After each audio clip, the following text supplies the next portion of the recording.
Nah, ketika telah saum nanti kalau sudah bersih ya, kemudian ada hari-hari yang tidak boleh saum itu, yang ditinggalkan saum itu, maka itu wajib diqodho. Panu maru biqodho isomi, maka kami diperintahkan untuk mengqodho saum. Ikhlaskan niat, bulatkan tekad, untuk lanjutkan estafeta perjuangan. Tak ada waktu untuk berseteru, tak ada ruang untuk bertengkar. Tugas mulia di depan mata, satukan kiadah berjuang untuk menang. Tak ada waktu untuk berseteru, tak ada ruang untuk bertengkar. Tugas mulia di depan mata, satukan kiadah berjuang untuk menang. Impian Anda untuk menunaikan ibadah umroh dan haji kini semakin dekat. Dengan karya IMTAX, kami menyediakan layanan terbaik, mulai dari persiapan hingga keberangkatan dengan fasilitas yang nyaman dan ibadah sesuai dengan sunnah Nabi. Karya IMTAX menyelamatkan umat dalam beribadah umroh dan haji. Temukan keberkahan dalam setiap emas. Toko Emas Persatuan Islam, tempat terpercaya untuk perhiasan emas berkualitas dengan harga yang bersahabat. Kami hadir dengan berbagai pilihan perhiasan emas yang elegan dan modern. Toko Emas Persatuan Islam adalah pilihan tepat untuk perhiasan impian Anda.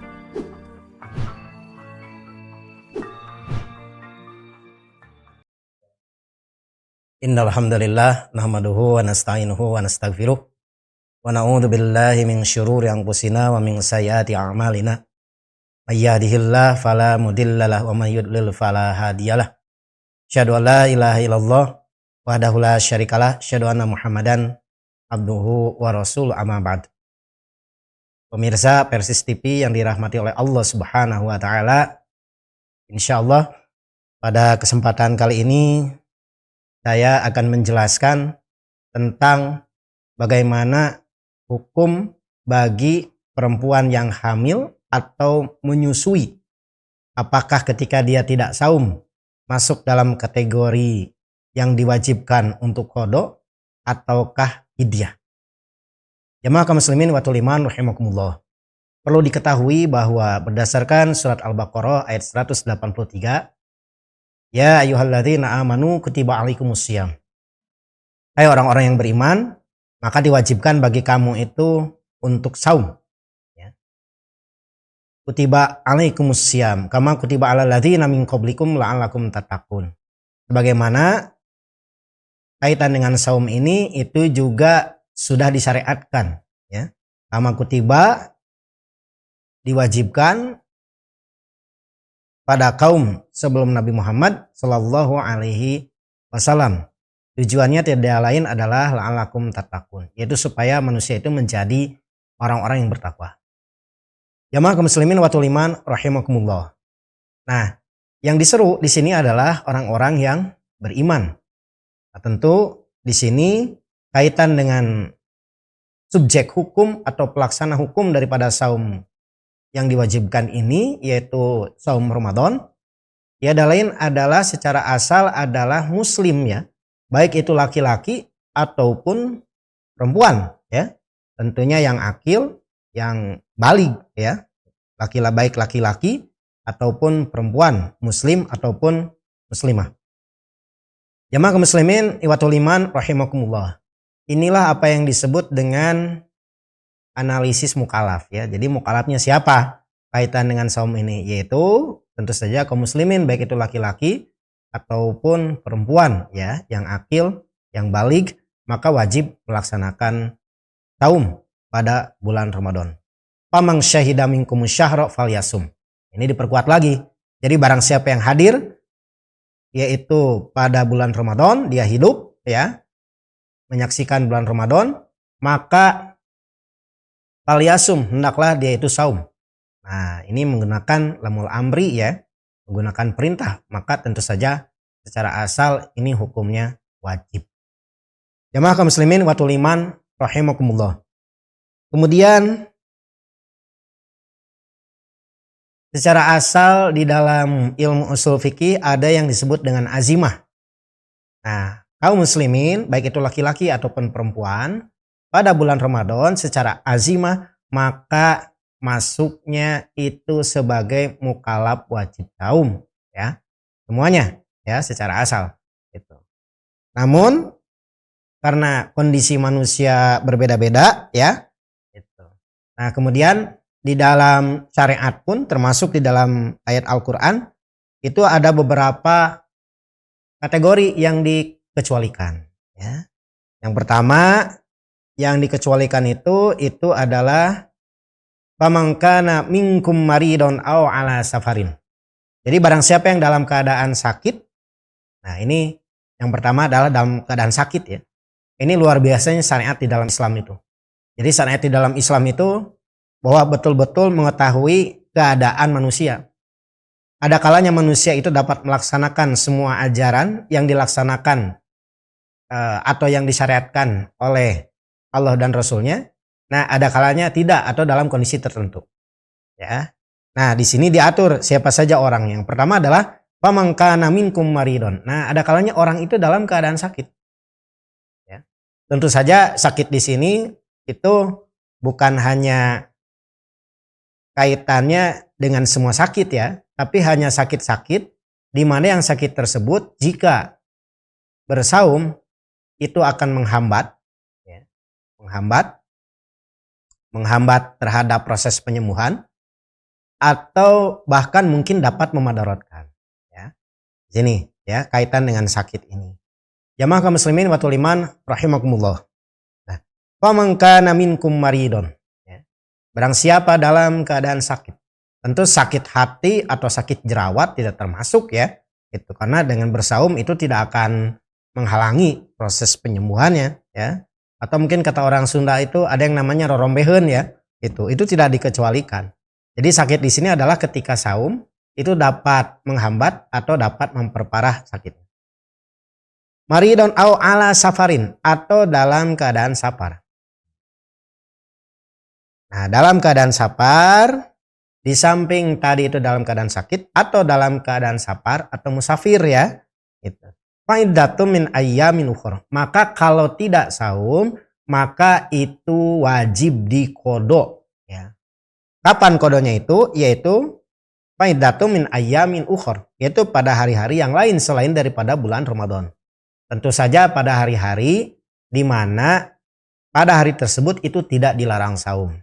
Misalnya bukan pada hari tasyrik ya, atau misalkan bukan pada kedua hari raya, maka itu dapat dilaksanakan qodho pada hari-hari tersebut.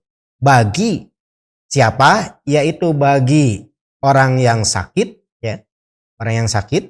Kemudian yang kedua adalah orang yang dalam keadaan safar. Dalam keadaan safar. Kemudian tidak saum atau memilih tidak saum ya, maka itu wajib diganti pada hari-hari yang lain. Nah, wajib diganti pada hari-hari yang lain ini disebut dengan qodho ya. Jadi dalam ilmu ushul fikih ada adaan, ada i'adatan, ada qodhoan. Kalau adaan itu dilaksanakan pada waktunya. Misalkan kita saum pada bulan Ramadan, nah itu pada waktunya adaan. Kemudian ada i'adatan. I'adatan ini adalah mengulangi apa yang dituntut oleh syariat masih pada waktu pelaksanaannya. Nah, ini disebut dengan i'adatan. Kemudian ada juga ketika dilaksanakan di luar waktu yang dituntut oleh syariat. Nah, ini disebut dengan qodhoan. Nah, makanya disebutnya juga dengan saum qodho ya. Saum qodho. Jamaah kaum muslimin wa tuliman rahimakumullah. Selain daripada ayat Al-Quran ada lagi dua golongan yang termasuk qodho ya, yaitu berdasarkan hadis ya. Kana yusibana dzalika panu'maru bi qodho is-shaumi wala nu'maru bi qodho is-shalah. Nah, ini yaitu perempuan yang haid, yang ketiga adalah perempuan yang nifas. Kami dulu ketika mengalami haid, maka kami diperintahkan ya untuk mengqodho saum. anu maru bikodo isomi walanu maru bikodo isolah. Kami diperintahkan untuk mengkodok saum, tapi tidak diperintahkan untuk mengkodok sholat. Nah, jadi bagi perempuan yang dalam keadaan haid, ya, yang keempat atau perempuan dalam keadaan nifas, karena hukum haid itu, hukum nifas itu disamakan dengan hukum haid ya. Maka dalam kasus ini itu tidak boleh saum ya, atau terlarang saum bagi yang haid ya, perempuan yang haid atau perempuan yang dalam keadaan nifas, maka terlarang saum. Nah, ketika terlarang saum nanti kalau sudah bersih ya, kemudian ada hari-hari yang tidak boleh saum itu, yang ditinggalkan saum itu, maka itu wajib dikodok. Panu maru bikodo isomi, maka kami diperintahkan untuk mengkodok saum. Jadi ada 4 golongan ya. Pertama orang yang sakit, yang kedua adalah musafir, yang ketiga itu adalah perempuan yang haid, yang keempat itu adalah perempuan yang nifas. Kemudian ada golongan lain ya. Kalau tadi itu adalah mukallaf kaitan dengan yang wajib kodok ya, ketika tidak saum, memilih tidak saum atau diharamkan saum. Kemudian kalau yang kedua ini adalah golongan yang wajib fidyah ya, ketika dia tidak saum. Siapa saja? Yaitu wa 'alal ladzina yutiqunahu fidyatun ta'amu miskin. Ya. Dan bagi orang-orang yang berat melaksanakan ya. Jika mereka itu tidak berpuasa atau tidak bersaum, maka wajib membayar fidyah, yaitu memberi makan orang miskin. Jamaah kaum muslimin wa iman rahimakumullah. Nah, di sini yang menjadi mukallaf bagi kodok ini, mukallaf bagi fidyah ini adalah orang yang lemah atau tidak mampu saum. Ya, sekali lagi, orang yang lemah atau tidak mampu saum, ya, tidak mampu saum. Nah, ini memang misalkan orang tua ya.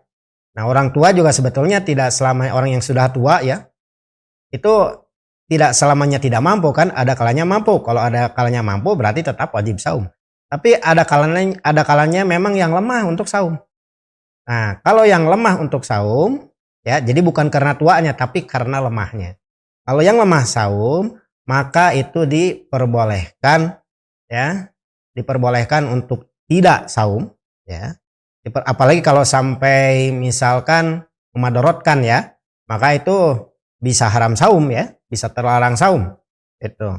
Kalau dipastikan dapat memadorotkan. Nah, dalam konteks kalau lemah ya, kalau lemah, maka dalam konteks lemah berat untuk melaksanakan saum, maka ketika dia tidak saum ya, wajib melaksanakan fidyah, bukan kodok ya. Jadi hanya satu golongan saja ya, yaitu orang yang lemah atau tidak mampu saum, atau dalam bahasa lain itu disebut dengan mutik. Jamaah kaum muslimin wa iman rahimakumullah. Nah, dari sini kita dapat dipahami bahwa kaitan dengan analisis siapa yang kodok ataupun yang fidyah ya, terkait apa yang dihubungkan dengan pembahasan kali ini, yaitu orang yang hamil dan atau menyusui ya, gitu. Ini masuknya dalam kategori yang mana? Nah, dalam hal ini maka kalau kita analisis sebetulnya tidak termasuk golongan yang wajib untuk mengkodok ataupun golongan yang wajib untuk membayar fidyah. Karena memang tidak ada dalilnya secara khusus, baik itu yang hamil ataupun yang menyusui. Maka secara asal yang hamil menyusui itu wajib saum kembali kepada ketentuan awal, yaitu ketentuan azimah. Ya. Jadi secara asal bahwa perempuan yang haid, perempuan yang hamil dan menyusui itu masuknya dalam kategori azimah, orang yang wajib untuk saum Ramadan. Nah, kemudian rinciannya sebagai kesimpulan hukum. Pertama, bagi perempuan yang hamil atau menyusui, seandainya dia itu mampu saum, maka tetap wajib saum, tidak boleh untuk berbuka. Ini yang pertama. Kemudian yang kedua, bahwa jika seandainya yang hamil atau menyusui tadi itu dalam keadaan sapar, ya, dalam keadaan sapar, maka boleh untuk berbuka, ya. Kemudian dia berbuka, ya. Nah, boleh untuk berbuka. Nah, ketika dia berbuka, maka wajib untuk mengqadha saumnya, ya. Wajib untuk mengqadha saumnya. Gitu. Jadi tergantung daripada ilatnya. Kemudian jika ya perempuan yang hamil menyusui itu dalam keadaan sakit, ya, dalam keadaan sakit, maka sesuai dengan ilat hukum di dalam ayat, maka kewajibannya jika dia berbuka, kewajibannya adalah qadha. Jadi bukan menjadi ilat tersendiri, ya, secara khusus yang hamil menyusui itu, tapi mengikuti ilat-ilat yang ada. Nah, kemudian jika seandainya lemah, ya, atau tidak kuat untuk saum, ya, biasanya misalkan baik itu yang hamil, ya, ataupun yang menyusui karena memang berbadan dua, ya, dengan janin, atau misalkan dalam keadaan menyusui, biasanya air susunya menjadi lebih sedikit misalkan, ya. Nah, ini dalam kondisi lemah seperti ini, ya, maka itu kategorinya adalah kategori mutik, ya, atau berat atau tidak mampu saum. Jadi bagi yang hamil atau menyusui, ya, perempuan yang hamil menyusui, jika memang lemah, ya, tidak mampu saum, maka kewajibannya adalah fidyah ketika dia tidak saum. Kemudian ada kalanya juga yang hamil menyusui khawatir terhadap kondisi dirinya atau kondisi janinnya atau kondisi si anak berdasarkan kebiasaan atau berdasarkan pertimbangan medis, ya, kekhawatiran. Nah, ini masuknya dalam kategori